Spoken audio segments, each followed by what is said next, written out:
moi j'ai envie de parler, à travers un livre, j'ai surtout envie de parler d'un auteur que j'aime beaucoup, qui s'appelle Alessandro Baricco, auteur qui est par ailleurs un doctorat en musicologie, et ça s'entend vraiment dans son écriture.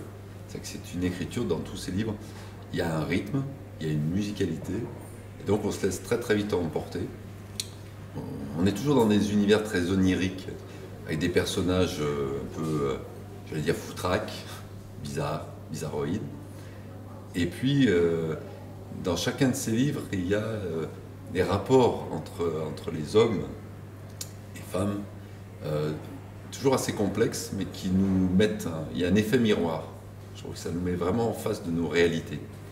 Donc, il y a le premier livre que j'ai lu d'Alessandro Baricco, s'appelle Océan-Mer. Et j'étais marqué par ce livre parce que, là aussi, ce sont des personnages qui se retrouvent venant d'horizons complètement différents, même si c'est un peu loin maintenant dans ma mémoire, et qui se retrouvent dans un hôtel au bord de l'océan, et qui échangent, chacun avec son histoire, avec sa particularité.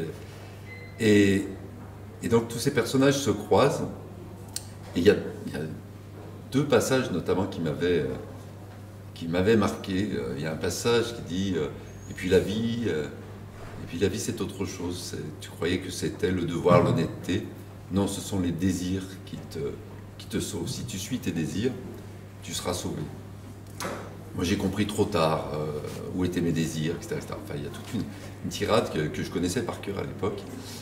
Et puis aussi ce passage de ces deux personnages qui se rencontrent, avec un des deux personnages qui a passé sa vie à chercher où commençait la plage, et un autre a passé sa vie à chercher où terminait la mer.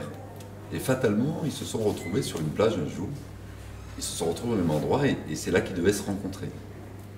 Et là aussi, il y a une très belle phrase qui dit, et puis, tu vois, cette plage, et nos pas qui sont là sur la plage, demain, l'océan aura tout effacé. La vie, c'est ça. Tu crois, tu marches, tu avances, tu laisses des traces, et demain, l'océan passe et il aura tout effacé. Donc voilà, un très bel auteur que je peux recommander. Il y a City, Océan-Mer, il y a Soie. Très beau livre aussi, Soie, qui parle de la route de la soie, avec cet effet répétitif, justement. On revient toujours dans chaque chapitre, on revient, et à chaque fois, il construit un petit peu plus loin la route. Voilà. Donc voilà, j'avais envie de parler de cet auteur surtout, Alessandro Baricco.